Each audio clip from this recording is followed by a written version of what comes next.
Hola, buenas tardes a todos. Bienvenidos a una nueva edición del podcast de Tesis Activos Financieros.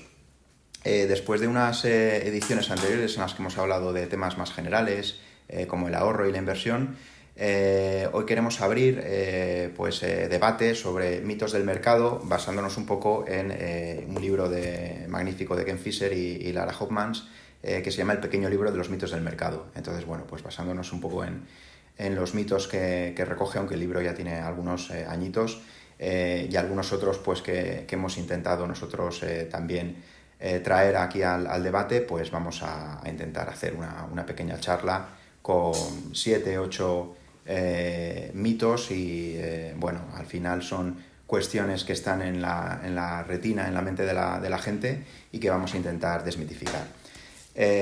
Conmigo está César Sala, el presidente de Tesis Activos Financieros. Buenas tardes. Buenas tardes. Antonio Fernández, el director de inversiones. Buenas tardes. Buenas. Aníbal San Miguel, analista de Tesis. Buenas. Y yo mismo, que soy Iván Fernández. Entonces, si os parece, empezamos con el primer mito, que además coincide con el que recoge el libro, que viene a decir que las acciones o invertir en bolsa es más arriesgado que los bonos, ¿no?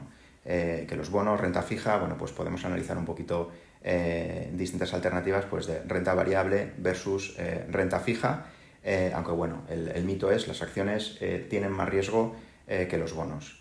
Pues no sé quién quiere empezar el debate. Pues si queréis empiezo yo. Perfecto. Este mito es un clásico, pero se desmitifica un poco diciendo que los bonos, el precio de los bonos también fluctúa en el mercado como lo hacen las acciones. Entonces también se pueden ver pérdidas puntuales en el patrimonio de las personas que invierten en este tipo de activos. Hay casos donde el emisor no cumple con la promesa de pago y esas pérdidas puntuales se traducen en pérdidas permanentes de capital. Y en la mayoría de los casos no cumple con la promesa en términos reales. Es decir, que no se mantiene el poder adquisitivo de la moneda. Y esto es algo que se ve en prácticamente cualquier inversión de renta fija, ¿no? Donde no se conserva el poder adquisitivo de la moneda y no se conserva la capacidad adquisitiva de cuando compras a cuando el momento del vencimiento del bono. Entonces, ahora, en el caso concreto de los bonos, parece ser que los fondos de renta fija, por la situación de tipos de interés que tenemos ahora, están empezando a comprar ahora bonos a largo plazo. Entonces eso supone que asumir unos plazos mayores que al final coinciden con los horizontes de inversión de un inversor en renta variable, ¿no? Con una notable diferencia de rentabilidad, ¿no? Hombre, yo por la definición de riesgo, que es la pérdida permanente de rentabilidad o la pérdida permanente de patrimonio, el libro creo que está cerrado a 2015, ¿puede ser? Sí. 2015, claro, no ha vivido los eventos de 2022 donde en Estados Unidos cayeron 3 bancos simplemente por un cambio de tipos de interés. O sea, Silicon Valley Bank, First Republic Bank y otro y Credit Suisse. Credit Suisse. Son 3 bancazos que meses antes tenían un balance tremendamente saneado. Lo que pasa que lo tenían en bonos a largo plazo. Que tuvieron que vender. Que tuvieron que vender porque los clientes... Los partícipes se iban a la renta variable. Claro, ¿no? Y que necesitaban, le requerían retirar su liquidez, ¿no? Entonces, claro, vendían a cualquier precio y esto se cargó 3 entidades bancarias. Entonces, asegurar que los bonos son más seguros, pues no. Si tienes que vender... Claramente un mito. Tienes que vender o estás en un fondo que al final tiene que vender porque hay reembolsos, pues claro. Y tú vas allí con lo que pase con la marea, ¿no? O sea, con lo que te toque. Si el resto de partícipes se pone a vender, pues a ti te toca sufrir una venta que no es a término del bono. A ver, lo que está claro que a largo plazo la renta variable es como el activo más rentable. Siempre una cartera diversificada y bien, y luego dentro de la renta variable también puedes elegir pues empresas con poca deuda, empresas que lo hacen mejor, etcétera. Pero luego el principal riesgo de los bonos a largo plazo, además de quedarse históricamente por debajo de las acciones, es ese riesgo de contrapartida que comentáis, es decir, que el emisor quiebre y no te devuelva el total del principal. Y luego, sobre todo a duraciones más largas, que con la inflación, pues tú vas recibiendo un cupón, y luego ese principal, pues lo recibes en una moneda que vale mucho menos. Entonces, en épocas donde no hay mucha inflación, pues no se nota tanto, pero si hay mucha inflación, por ejemplo, el bono austriaco a 100 años, pues yo no sé dentro de 100 años lo que va a valer el euro en ese momento. Claro. Entonces, yo entre acciones y tener un bono a 100 años, pues evidentemente prefiero acciones, siempre y cuando pues sean acciones de calidad, acciones de empresas que se ha hecho un estudio, que son buenas empresas, etcétera. Entonces, luego es cierto que los bonos, por ejemplo, a corto plazo sí que pueden tener sentido si se va a hacer un uso pronto de esa liquidez. Es decir, entre tener liquidez y entre tener un bono, por ejemplo, a 3 meses o un año, porque se va a hacer uso de esa liquidez, pues evidentemente preferiblemente tener el bono que por lo menos le sacas algo de rentabilidad siempre y cuando pues, el emisor sea solvente. ¿Te refieres a adecuar un poco la estructura de tu patrimonio a tus horizontes temporales, ¿no? Eso es. O sea, lo que no puedes hacer es, si vas a tener una inversión o un gasto dentro de 3 meses, es aquello de llevarlo a renta variable porque conviertes a la volatilidad en un riesgo. Eso es. Y cuando la volatilidad, en esencia, no es un riesgo. O sea, la tendrás que sufrir y soportarla, pero no es un riesgo.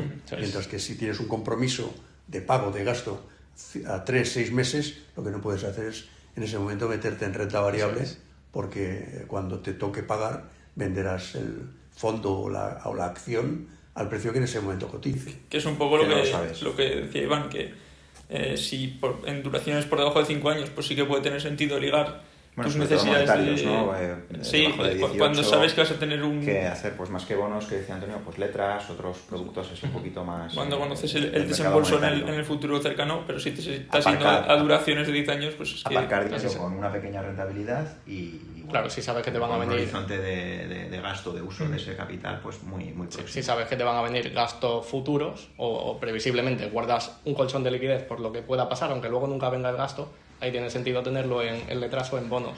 Pero el resto que es a largo plazo de dinero que no se va a hacer uso, pues ahí evidentemente la renta variable hay es mucho mejor. Y mucha menos rentabilidad. Entonces, nosotros como grupo, cuando tenemos inversiones claras, proyectos claros, eso no, ni repartimos dividendo, ni simplemente lo guardamos, pues yo eso lo llamo aparcar, no invertir. Letras del tesoro o... Eso es. Que siempre son a corto plazo, ¿no? Sí. Luego dentro de la renta fija, al igual que en la renta variable, también hay muchas maneras de invertir. Puedes invertir en bonos corporativos, en bonos del gobierno, en high yield, en muchas cosas, pero al final, a largo plazo, o sea, yo personalmente me siento mucho más cómodo invirtiendo en acciones, es decir, una empresa que hay inflación. Si esa empresa es capaz de ajustar los precios de sus productos con la inflación o por encima de ella, pues va a ser mucho mejor que tener un bono que sabes el calendario de cupones que vas a recibir y el principal que vas a recibir, pero con la inflación, pues... Y luego hay una diferencia esencial. Un bono es un compromiso de repago y renta variable son activos reales. O sea, tienes trocitos de compañías. Entonces, la diferencia es una promesa de repago que vendrá de un gobierno o de una compañía más o menos solvente en función de, pues ahí estará la rentabilidad del bono, pero finalmente no deja de ser un compromiso de repago, que podrá hacerse o no. No sé dónde leía que todos los países han quebrado, históricamente. O sea, no hay ninguno que no haya quebrado, dejado de pagar su deuda, todos, en un plazo de 100 años, 150 años. Bueno, pues si te toca, te toca. Bueno, y si no impagan, hacen impagos con la inflación al final. Hacen impagos con la inflación. Te devuelven un dinero que compra muchas menos cosas. Eso es. Entonces, al final es una especie de impago encubierto, ¿no? Mito 1 aclarado, ¿no? Venga, pues pasamos, si os parece, al segundo que tenemos aquí apuntado, que es los atajos en la asignación de activos, ¿no? O sea, los inversores o los ahorradores pues pasan muchas veces de no hacer nada a buscar atajos, ¿no? Buscar atajos a la hora de ganar dinero, pues apostar o invertir todo en un solo activo o ir a criptomonedas, apalancarse, etcétera. Entonces, bueno, pues vamos a intentar ir repasando pues estos atajos, ¿no? Que que pueden suponer pues para un inversor así más novel, menos experimentado, pues atajos a la hora de hacerse rico, ¿no? Entonces, pasar, por ejemplo, de no hacer nada a criptomonedas, apalancarse, utilizar derivados, pensar, por ejemplo, que invertir es pues tener 2 acciones, oye, o todo el capital, pues ponerlo en una sola compañía porque nos han contado una tesis de inversión que es maravillosa y que, oye, pues todo nuestro capital lo metemos en esa compañía. O bien, bueno, pues métodos aquí mágicos que circulan por internet, gurús que nos cuentan análisis técnico, operaciones intradía, etcétera. Bueno, ya he contado un poquito así ejemplos, pero no sé, vuestra opinión al respecto. Yo creo que invertir es una carrera de fondo y que haciendo cosas para intentar forrarte rápido, el único que se forra en la mayoría de ocasiones es el broker y los intermediarios que cobran comisiones por todas las operaciones que haces. Esto es tranquilidad. Los formadores hacen cursos y tal. Por supuesto también. Y lo que digo, que no va de hacerse rico en un día, sino de invertir constantemente y ahorrar, invertir y poco a poco construir un patrimonio. Y aprender que al final, es cierto lo que dices, que pasan de cero a criptomonedas o a activos apalancados o a lo que sea, pero al final todo eso también forma parte de un aprendizaje. O sea, todos hemos empezado por algo, mejor empezar por algo, pero bueno, si conoces parte de los mitos, pues mucho mejor, ¿no? Porque te evitas esas pérdidas. Esas pérdidas. Sí. Entonces... Yo creo que son inversores que sustituyen la emoción de un casino por la emoción de invertir en un chicharro. Entonces se puede multiplicar por 20 o perderlo todo y eso le emociona. Sí. O sea, yo creo que al final, se haga lo que se haga, lo importante es comprender por qué lo haces o que tenga una lógica detrás y que hayas hecho un estudio. Es decir, no porque alguien te haya dicho, oye, invierte aquí en esta criptomoneda o en esta acción o en este fondo, que es muy bueno. Dentro de todo eso, o sea, lo ideal es que esa persona analice o intente estudiar, intente entender por qué va a invertir ahí. Entonces, una vez que hace eso, pues ya tiene mucho ganado para empezar a ser un mejor inversor. Pero sí tiene que empezar por algo que al menos aprenda el porqué de las cosas. Evidentemente, cuando empieza, no va a tener la misma experiencia que cuando lleve 5 años, pero por algo tiene que empezar y es ese aprendizaje que yo creo que es... Y yo supongo que debe empezar por valorar lo que compra, ¿no?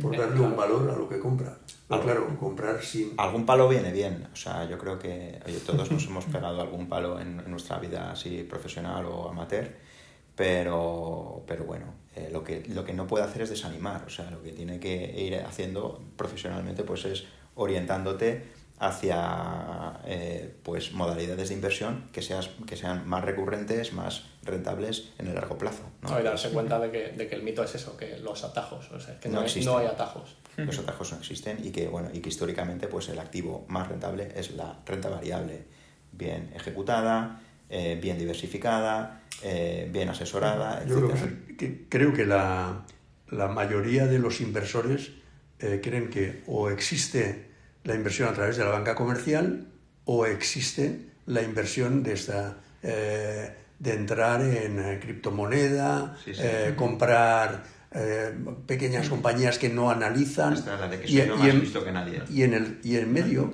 de todo esto están las gestoras independientes. Las gestoras independientes que son capaces de contarle al partícipe qué es lo que hacen, cómo lo hacen, y lo que tiene que hacer el partícipe es buscarlas.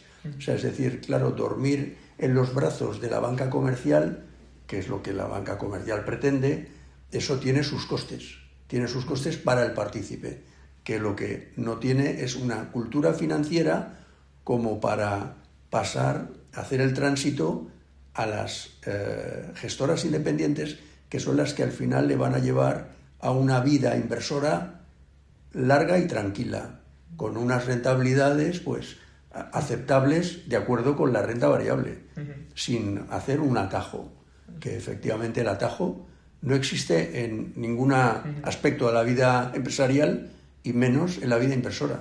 Está claro. O sea, no se da. Está claro. Pasamos al siguiente mito, si os parece. Ken Fisher lo llama volatilidad y solo volatilidad. O sea, aquí un poco me gustaría hablar de qué es la volatilidad, qué es el riesgo, diferenciarlo pues exactamente, ¿no? Porque Antes ya hemos hablado un poco de la renta fija, como en determinadas circunstancias podemos convertir la volatilidad en riesgo. Entonces, bueno, pues, ¿cuál es la diferencia? O sea, ¿cómo hacer que un inversor en renta variable, en este caso, no confunda la volatilidad con el riesgo, que son cosas bien distintas?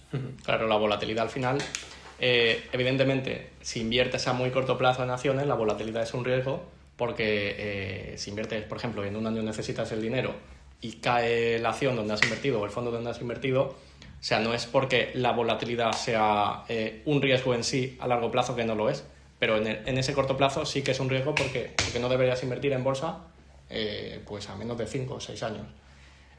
¿Cómo vemos nosotros la volatilidad? O sea, para nosotros la volatilidad es una oportunidad de invertir cuando el mercado cae en las mejores ideas, porque dentro de que si el mercado cae un 20%, habrá compañías que hayan caído un 50% y habrá compañías que hayan subido un 5%.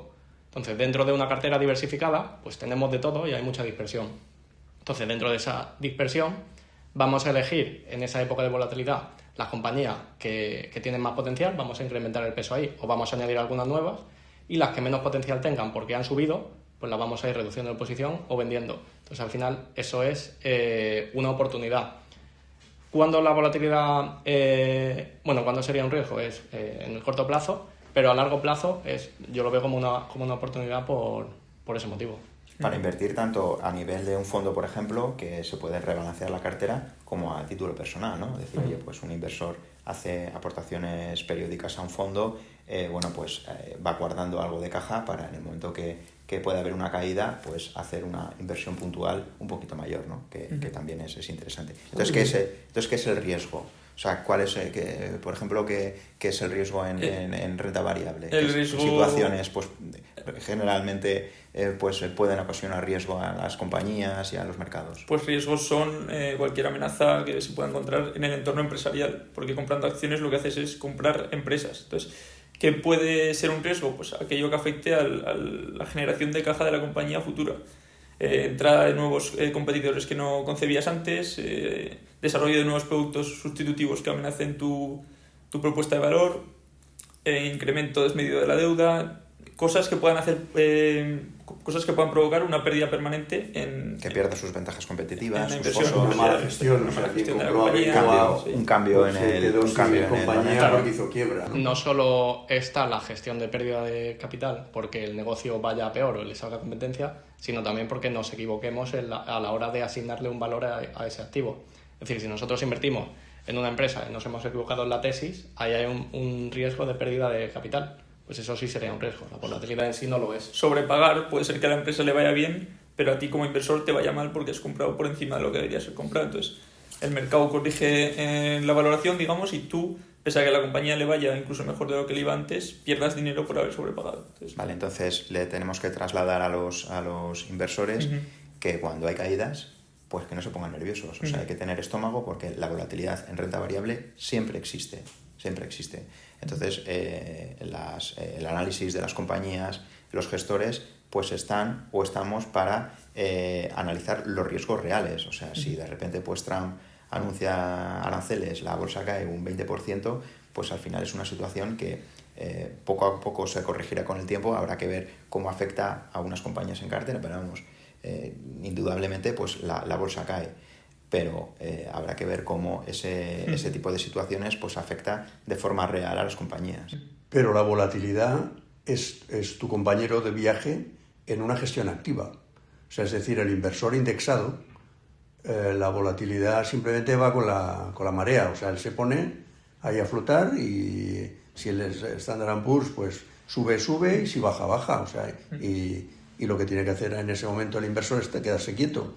Lo que ocurre que esta mañana lo comentábamos, en un fondo de gestión activa, el gestor o el equipo gestor, que llega a la volatilidad, pues compañías excelentes, pues por una nube que ha pasado en su tal, de repente pegan un bajonazo tremendo y otras compañías pues siguen subiendo. En ese momento una gestión activa, el gestor lo que hace es rebalancear un poquito y vender un poquito de lo que está más caro y comprar un poquito. Y así la labor principal es construir una buena cartera, pero luego queda una parte de la rentabilidad que se obtiene Por el rebalanceo. gracias al rebalanceo que ofrece la volatilidad. Esto en un fondo indexado no existe. O sea, eso es para gestión En activa. un fondo indexado tienes que esperar a la siguiente revisión del comité del índice y a ver cuál entra, a ver cuál sale. Dependes quién Es entra, quién sale. lleva cierto decalaje y es una selección, una especie de selección natural, pero es mucho más lenta que una gestión. Es una condición que va inherente con el sistema de tal. Tú la volatilidad no es ni tu amigo ni tu enemigo. Tú la convives con ella y punto. Y si no te gusta, pues te tienes que salir. Pero en cambio los inversores, los partícipes, pues muchas veces no lo entienden y venden cuando baja y compran cuando sube. Efectivamente. Entonces esto, bueno, es el ejemplo que siempre ponemos de los inversores del fondo de Peter Lynch, que bueno, que por intentar surfear y mejorar aquí al propio fondo, pues bueno, se hizo un estudio que consiguieron una rentabilidad mucho peor que si se hubieran estado quietos, que lo que consiguió el fondo, que fue una barbaridad. Vendes cuando baja, incluso con el mercado lateral, y ahí asumes un riesgo muy importante, que es que el mercado reconozca las tesis en el momento en el que tú estás fuera y te pierdas la rentabilidad de 2 años a lo mejor en una semana. Claro. Hay una gráfica que la comentábamos ayer, yo creo, que marca las rentabilidades de los diferentes índices, Standard & Poor's, el Eurostoxx, MSCI, tal, y pone la rentabilidad media de un inversor. Está bastante atrás, Por eso, por no entender que en índices o convives con ella o estás condenado a tener una peor rentabilidad que cualquier índice. En un fondo activo, el partícipe, es lo que dice Iván, tiene que estar quieto, tener estómago, que ya se encargará el equipo gestor de utilizar la volatilidad como una cualidad. Y sobre todo aprender a usar, a invertir en renta variable activos que realmente no vas a necesitar a largo plazo. O sea, que no vas a necesitar, porque es que luego al final, no, pues es que tengo la necesidad de comprar. Bueno, pues no inviertas en renta variable. O sea, invierte lo que realmente puedas destinar a un horizonte de inversión suficientemente largo como para que sea rentable. Que no es ni 1 año, ni 2, ni 3. O sea, es a partir de ahí. Entonces, hay que tener paciencia y estómago. Que incluso a 1 año, hay estudios que demuestran que en los últimos 200 pues la probabilidad de perder es menor que la probabilidad de ganar. Me parece que estaba en el 43% de las ocasiones perder. Sí, a mí me sorprendió el dato. En un solo año. Bueno, sí, eso también está dentro de la lógica. Porque la bolsa sube. Porque la bolsa sube. Claro. Entonces ese porcentaje tiene que componer. Claro. Sí, pero lo bueno aquí es que eso, a medida que pasan los años se ve como esa probabilidad de perder baja o la probabilidad de ganar sube. Yo creo que el partícipe que vende tiene que pensar exactamente con ese patrimonio qué va a hacer. ¿Cuál es su coste de oportunidad de haber salido? Porque si lo que va a hacer es observar su patrimonio en una cuenta corriente, pues que sepa que ahí no va a tener volatilidad. Ahí simplemente lo que va a tener es el cáncer de la inflación. Punto. Sin más. Y las comisiones que le va a cobrar el banco y tal. Y coste de oportunidad de lo que haga la bolsa, porque él se ha salido porque tiene la sensación de que la bolsa va a caer o va a pasar algo, entonces tiene un coste de oportunidad de que la bolsa empiece a subir ahí fuerte.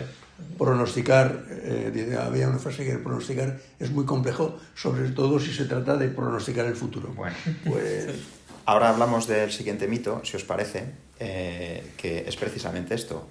Bueno, lo llama Ken Fisher siempre el 10%. O sea, la bolsa, bueno, pues dependiendo de unos índices u otros, si nos vamos a América, pues no es lo mismo que en Europa. Pero bueno, históricamente ha dado un 10% o casi un 10% medio anual. Entonces, claro, esto viene unido a este disclaimer que nos hacen poner siempre: rentabilidades pasadas no garantizan rentabilidades futuras, pero es que la bolsa sigue dando históricamente desde hace muchos años una media del 10% de rentabilidad media anualizada. Entonces, ¿podemos garantizar rentabilidades futuras o no? ¿Es previsible que sigan creciendo los mercados, que sigan creciendo las empresas o no? Esto también, viendo también las diferencias entre gestión pasiva y gestión activa, ¿no? ¿Qué opináis? Hombre, yo creo que en los niveles de valoración que nos encontramos ahora de las principales bolsas, me parece que el S&P ya cotiza por encima de las 20 veces beneficios forward, que es un nivel históricamente alto, pues se está asumiendo un riesgo de perder digamos, capital durante un tiempo largo. Que está claro que a la larga seguramente recuperes por esa conversión a la media, ¿no? Pero que creo que este riesgo te lo puedes evitar si acudes a la gestión activa y contratas a alguien que por ti acuda al mercado y haga operaciones sacándole ese alfa a la rentabilidad del mercado. Que ese alfa, si es un 1 o un 2% anual, en un año o dos puede no parecer mucho, pero si te vas a horizontes largos de 10, 20 años, pues se traduce en un incremento patrimonial significativo. Es decir, la bolsa a largo plazo crece. Uh-huh. Aquí hay una que ponemos siempre en las presentaciones, ahora nos lo cuentas, Antonio, de a qué precios compramos. O sea, que por cara que compremos una empresa, una compañía o un índice incluso, pues siempre a largo plazo nos va a coger, ¿no? O nos puede coger, si lo hacemos medianamente bien. Es que al final, si la empresa va creciendo, lo hace bien, va aumentando su negocio y tal, aunque la compren más cara, pero si sigue creciendo, en algún punto ese precio se cruza, digamos, con el valor que va generando la compañía. Entonces, al final, los inversores tienen a pagar un precio que históricamente ha sido descontar un 10% de rentabilidad. Y por eso la bolsa tiene un 10% de rentabilidad, porque es lo que esperan los inversores de la bolsa. Hay momentos en los que, evidentemente, por ejemplo, el que invirtiera en el año 2000, en la crisis de las .com, pues estaba todo muy sobrevalorado y hasta 2008 no volvieron a recuperar y luego vino la crisis de 2008 y cayó de nuevo. Estuvieron como 15 años o así perdiendo dinero con la rentabilidad prácticamente plana. Es un periodo muy específico, pero a la larga, si inviertes en buenas compañías, en buenas acciones, lo lógico es que de media de ese 10, que si haces un estudio a tiradas más largas, que nosotros lo hemos hecho, se consigue ese, no sé si era 8 y pico, 9 y pico, sí, más dividendos el 10. Entonces es lo que se espera. A partir de ahí, pues si eres bueno seleccionando compañías, pues puedes obtener más, si no, pues obtendrás menos, pero una media razonable es ese 10. Periodos como el del año 2000 son los que menos, es decir, invertir esperando a que va a venir un 2000 yo creo que es un error, o no invertir esperando que estamos en un momento como ese, yo creo que es un error, porque te puedes perder pues muchas subidas, pero bueno, la bolsa tiende a esa rentabilidad. Entonces, en periodos muy largos, pues es lo que esperan los inversores. Está bien. Entonces, podemos concluir que rentabilidades pasadas no garantizan rentabilidades futuras, pero, bueno, si seleccionamos mínimamente bien los activos, es previsible que vaya bien y que sigan creciendo al mismo ritmo que históricamente lo han hecho. 10% o un poquito mejor. Yo hoy miraría el 80% de nuestra cartera. Está compuesta por compañías que secularmente ganan dinero. Entonces, yo creo que lo que hacemos es estudiarlas, comprobar que secularmente ganan dinero, ver la probabilidad de que sigan haciéndolo y, por último, ver el precio. Que el precio está barato, pues entras.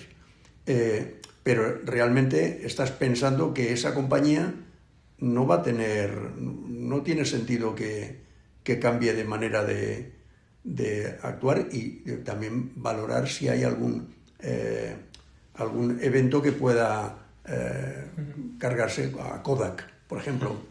Esto, pues... Sí, siempre hay casos históricos. Casos históricos de... Pero para eso está la diversificación. Efectivamente. La labor del gestor también de decir, oye, pues aquí tengo un riesgo, pues salgo de esta compañía y rebalanceo la cartera hacia un sitio donde esté más cómodo. Entonces, al final es invertir con sentido común, sentirse cómodo en lo que haces y comprar buenas compañías que ganan dinero. Tú y que incluyes, digamos, cuando hablas de la cartera, no es que la cartera es un todo. A mí eso me parece una frase que define muy bien el fondo.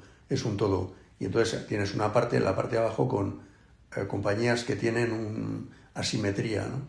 Oye, pues a mí me gusta, por ejemplo, Celsius, podría ser, que sé que por la cantidad que pesa dentro del fondo, si Celsius deja de hacerlo bien, pues tampoco pasa. No rompe el fondo. No rompe el fondo, sí. Mientras que si Celsius se dispara, pues aporta una rentabilidad que está estupenda. Sí. O sea, un poco, pero en el resto, las de arriba, pues son mirando, oye, si llevan 20 años haciéndolo bien, tienen tradición de tener un management que en general siempre es bueno y uno sucede al otro y sacan permanentemente productos como si fueran pequeñas compañías, no grandes.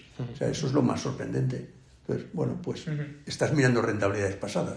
Te puedes equivocar en alguna y puede salir mal alguna tesis de inversión, pero lo normal es que pues vaya bien. Vaya bien. O incluso variables exógenas si no controlas, como fallos del auditor, catástrofes en las plantas de producción, lo que sea, que aunque la compañía sea buena y esté bien comprada, pues pueden ser tesis. Por eso es importante diversificar y...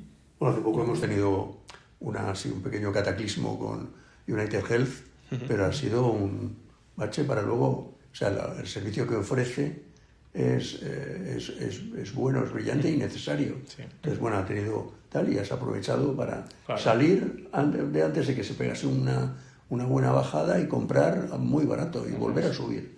Bueno, pues si son compañías que secularmente lo hacen muy bien, pero hay veces que tienen eventos puntuales que se pueden aprovechar. Que se pueden aprovechar. O como el caso de Alphabet también. Alphabet llevaba una buena subida, vino ChatGPT y a partir de ahí como que los inversores percibían que el buscador se iba a terminar. Entonces la acción, lo que se decidió fue reducir la posición porque había mucho peso y, oye, pues hay mucho peso, somos prudentes, reducimos. La acción cayó, vino el tema de los aranceles de Trump, entonces todo cayó mucho más, se hizo más grande esa caída.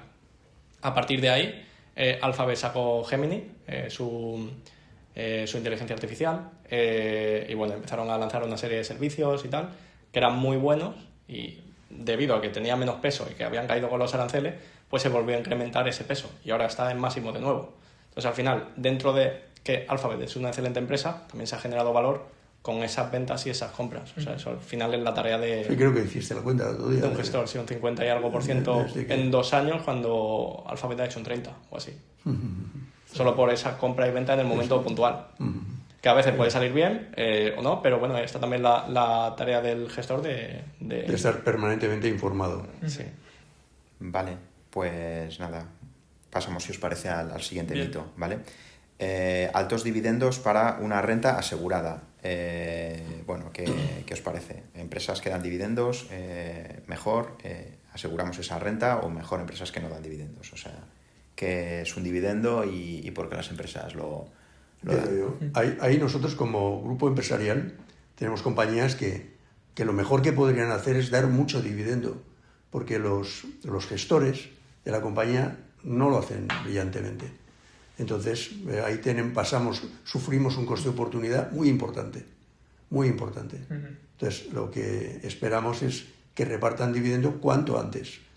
Ahora, lo ideal cuando uno entra en una compañía es que los gestores te produzcan una rentabilidad muy superior a la que tú serías capaz de tener, porque tienen más herramientas, más conocimiento de su negocio es más brillante y por eso estás ahí. Pero si estás ahí, pues porque no tienes más remedio que estar y el equipo lo hace mal, el dividendo es fundamental. Es fundamental, o sea, si no sabes qué hacer con el dinero... agua de mayo, efectivamente. Si no sabes qué hacer con... Ahí está el famoso diversification de Peter Lynch, o sea, que es a mayor gloria del management. Pero ¿no? si tienen un maquinillo de hacer dinero muy afinado, pues lo que tienen que hacer es alimentarlo. Yo no quiero ahí dividendo. Y no repartir un duro. No queremos Porque ahí eso, ni un además, euro. Tributa, tiene un montón de... Estamos en Berkshire Hathaway, ¿no? Que es un caso paradigmático de un no reparto de dividendo en su historia. Porque cree que va a conseguir más rentabilidad desde dentro, entonces no reparte. No reparte. Si alguien quiere un dividendo, una especie de dividendo, tendría que vender un ¿Qué poco parte de la cartera debemos tener que no reparte? Que no reparte, no tengo el cálculo, pero igual un 60 o 70. Sí, claro. Pero es que es lógico, al final, si buscas más rentabilidad, buscas compañías que sean capaces de reinvertir lo que ganan por encima de lo que te pueden dar vía dividendo. O sea, porque si te dan dividendos es porque no sabes lo que hacer con ese dinero, y si no sabes lo que hacer con ese dinero es que no le van a sacar rentabilidad. Para eso que te lo den y tú le sacas esa rentabilidad.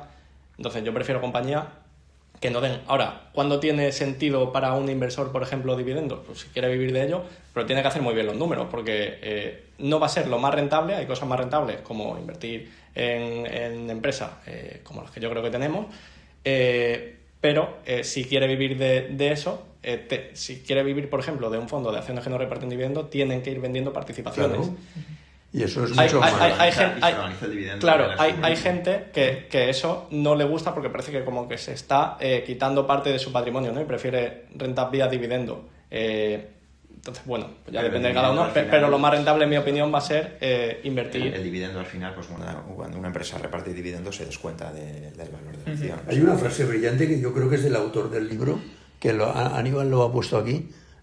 Dice, los dividendos son una transferencia de la cuenta corriente de la empresa a la cuenta corriente del inversor. Mira la frase.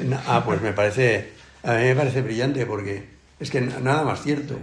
Claro, y lo que hace falta saber es dónde está mejor que lo tenga en la compañía que yo poseo o que lo tenga yo. Pues si es mejor que lo tengas tú, lo que tienes que hacer es venderlo es todo. vender esa compañía, ¿no? O sea, esa compañía no tiene derecho a estar en mi fondo. Pero ¿no? vamos, que tienes que fiarte mucho también del equipo directivo, sobre todo si es una empresa cotizada, porque el principal incentivo de un equipo directivo es no repartir, engordar el balance y justificar mejor el salario que cobra con un... Esto lo sufrimos. Pero bueno, a pesar de eso, hay acciones que son tan buenas y que, además de reinvertir a altos roces su capital, siguen generando tanta caja que tienen que acabar repartiendo. Que es mejor Entonces, que la Bueno, el caso es que repartan, el caso que habéis nombrado antes, Alphabet va a empezar a repartir dividendo.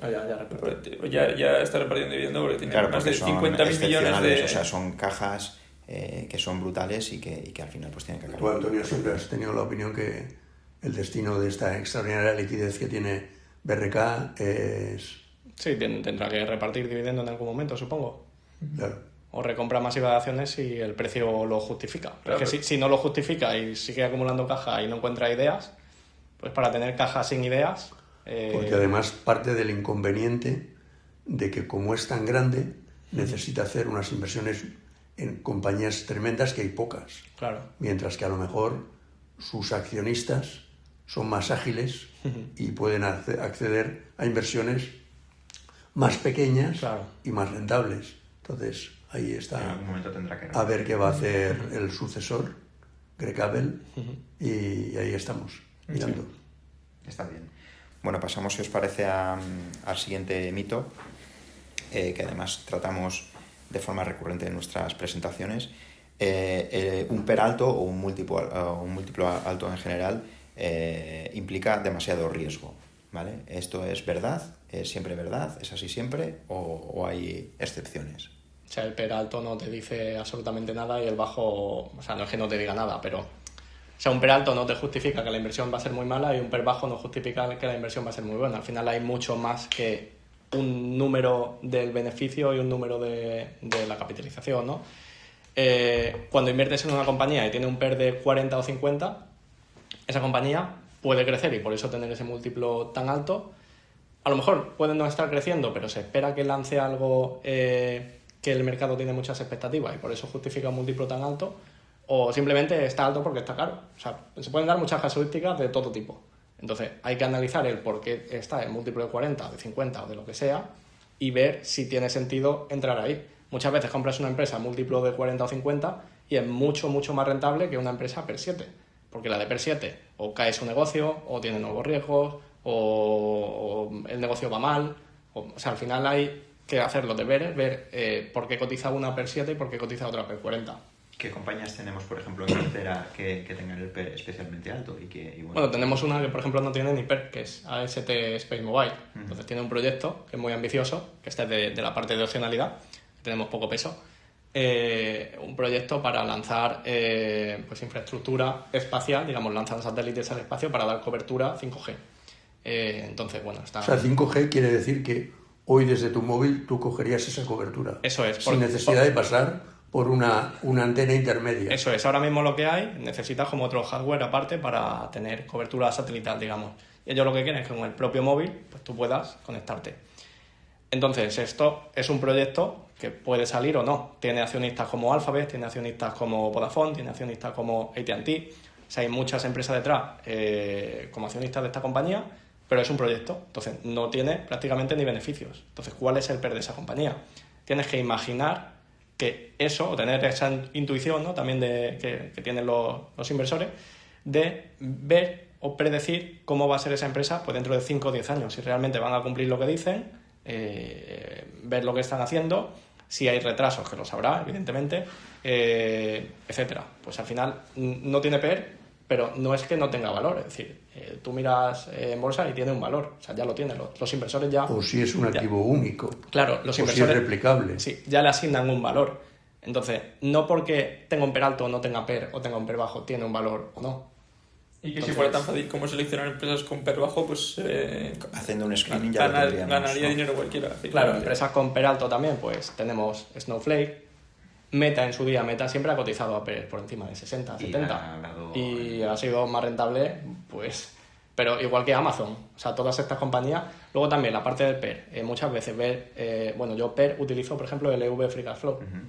Entonces ves compañías que a lo mejor están invirtiendo fuertemente en algo y ves que ese free cash flow está deprimido porque hacen muchas inversiones. Entonces el PER sale muy alto porque la parte de free cash flow es muy baja. O hay otras compañías que están retrasando inversiones que tienen que hacer para mantener su negocio y no las hacen, entonces parece que tienen mucho free cash flow y que generan mucha caja, pero realmente el año que viene hacer ese mantenimiento de la compañía o ese mantenimiento de las fábricas, pues ese free cash flow cae mucho, incluso se vuelve negativo. Entonces, no gana tanto como parecía que iba a ganar, entonces hay que un poco normalizar también. Entonces, no solo es imaginarte cómo va a estar la compañía dentro de unos años, sino también normalizar cómo puede ser. Y ahí está también, dentro de, si te metes en compañía tipo AST, que no tienen ni beneficios y tienes que tener mucha imaginación para ver si eso va a ir bien o no, pues puedes destrozar la cartera si te sale mal, ¿no? Entonces, cuidado con los pesos, tener pesos adecuados y luego cosas que sean mucho más ciertas, a precios razonables, pues tener más parte ahí. Que también está un poco el equilibrio de tener una cartera equilibrada. AST realmente para sus accionistas, para todos, es una inversión de opcionalidad, no asimétrica. O sea, para Google, que dices que es accionista, si AST pues no es quiebra, pues Google claro, se fuma un puro. O sea, sí. Hay un ejemplo que ponemos en las presentaciones que me parece que es L'Oréal en 23 años, comprado a PER 270 y algo así, pues que ha dado un 7. O sea, ¿con qué PER tenías que haber comprado hace 23 años las acciones, ¿no? Un listado de acciones, es un gráfico, para que diesen un 7% anualizado. Y el caso de L'Oréal pues es a 254. O Coca-Cola, me parece que estaba con 60. Coca-Cola también estaba con... Sí, bueno, luego hay 60. empresas que por su calidad suelen cotizar siempre con una prima, una gran prima incluso muchas veces, pero porque tienen una calidad que es muy difícil destruir ese negocio. Entonces, si eso los inversores lo perciben así, el múltiplo que van a dar de manera normalizada va a ser mucho más alto que una empresa que tenga mucho más riesgo.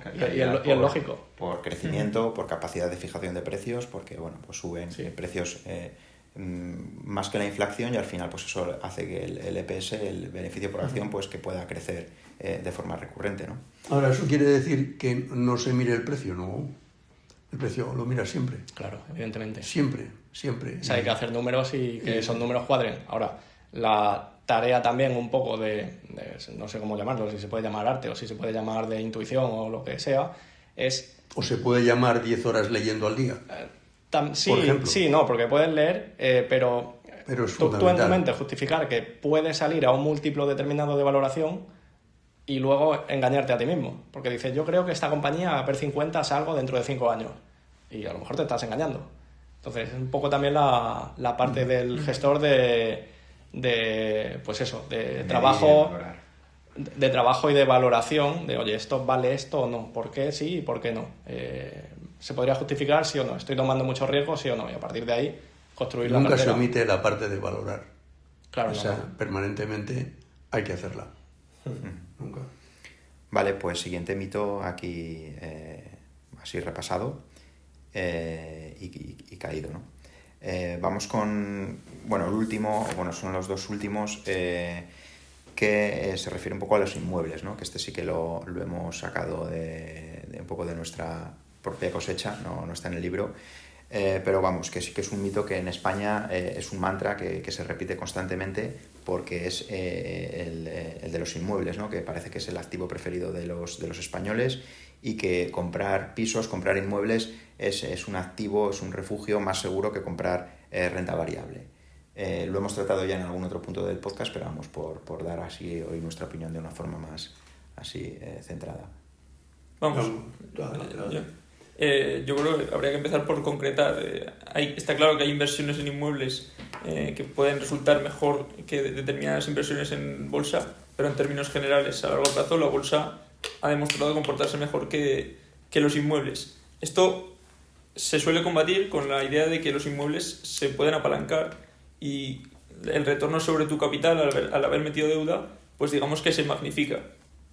La realidad es que la bolsa también se puede apalancar. El tema está en que no eliges tú el grado de apalancamiento, sino que lo elige un equipo directivo por ti. Que quiero pensar que el equipo directivo va a conocer mejor el modelo de negocio y la deuda que puede soportar el balance de esa compañía que tú como inversor. Entonces, está un poco esa espada de doble filo que en favor de los inmuebles tú eliges el grado de apalancamiento que le metes al activo y cuánto retorno tienes sobre tu equity. En bolsa, en cambio, tienes que tomarlo como una variable dada, digamos que eres aceptante de lo que se da en el mercado, pero vamos, aún con todo creo que te puedes componer tu propia cartera de acciones con un grado de apalancamiento similar a lo que tendría un inmueble y tener unos retornos parecidos. Digamos, no tiene por qué... Hay hedge funds que lo que hacen es tener un apalancamiento a lo mejor del 25%, ¿no? Y lo que tienen es una cartera, pues en vez de tener invertido el 100% de los activos, pues el 125%. Entonces, cada vez que compran una acción, replican o lo apalancan un poquito o sobrecompran con un derivado, ¿no? Entonces, pues hay muchas formas de apalancar también en renta variable, pues lo que pasa que, el apalancar tiene muchos riesgos, pero bueno, que también es posible. Sí, pero no solo lo que tú comentas de apalancar vía por fuera, vía pues opciones, futuro o lo que sea. Lo que comentaba Aníbal yo creo que era más el apalancamiento de la propia empresa, es decir, si inviertes en una SOCIMI y está apalancada, pues ya vas con ese apalancamiento, ¿no? Yo creo que la diferencia aquí también está en el tipo de apalancamiento que usa la compañía, es decir, si la compañía, normalmente cuando pides una hipoteca es como la financiación más barata que hay. Entonces, combatir con eso, siendo SOCIMI, seguramente sea más difícil, pero no por ello puede dejar de tener sentido, ¿no? Porque al final también hay profesionales detrás, que si eliges a unos buenos gestores de una SOCIMI, pues también te puede ser muy rentable, ¿no? Pero al final no es que sea, o sea, invertir es bueno, o sea, en lo que sea, pero sí que hay que conocer bien las cosas buenas de cada inversión y las cosas malas.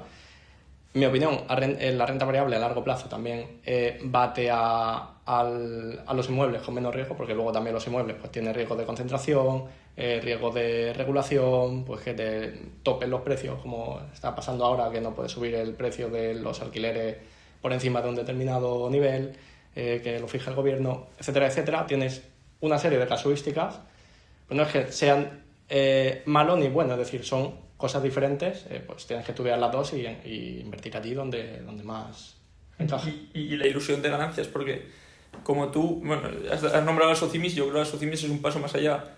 El inversor retail, la alternativa a invertir en fondos es comprarse un piso apalancándolo, alquilarlo y con eso le paga la hipoteca.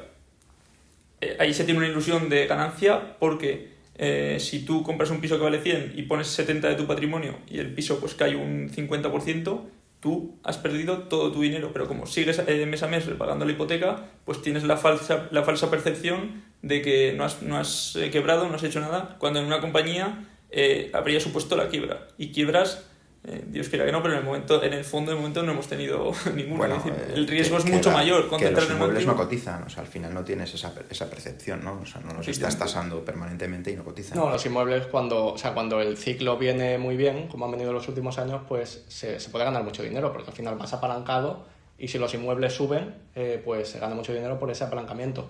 Ahora, cuando el ciclo se tuerce, se pierde mucho dinero.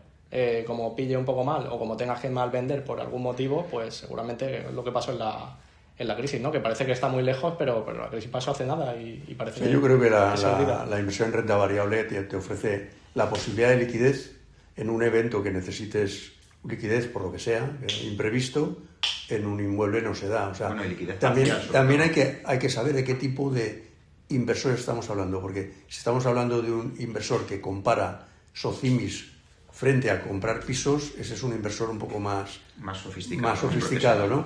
Pero yo creo que estamos hablando del inversor que, yo compro un pisito, lo alquilo y con eso Claro, pues este inversor lo que tiene que hacer es otra cuenta, que es el dinero que pongo de entrada y luego las periódicas que hago. Eso. Y luego, al final, el valor residual del que recuperarás con la venta. Eso frente a un fondo en el que pones la misma cantidad de entrada, las mismas periódicas y luego vendes el fondo. O sea, eso el fondo bate. Se te ha olvidado lo que tributa con los alquileres. Independientemente. Se te ha olvidado las reformas, se te ha olvidado que hay meses No se me ha olvidado. que puede estar. No se me ha olvidado. Lo que pasa que no. Yo creo que hay regulorrea regulorrea de nuestros gobiernos. No hay gobierno que entre que no se ponga a regular. Uno saca los apartamentos turísticos, el otro lo quita, otro lo topa.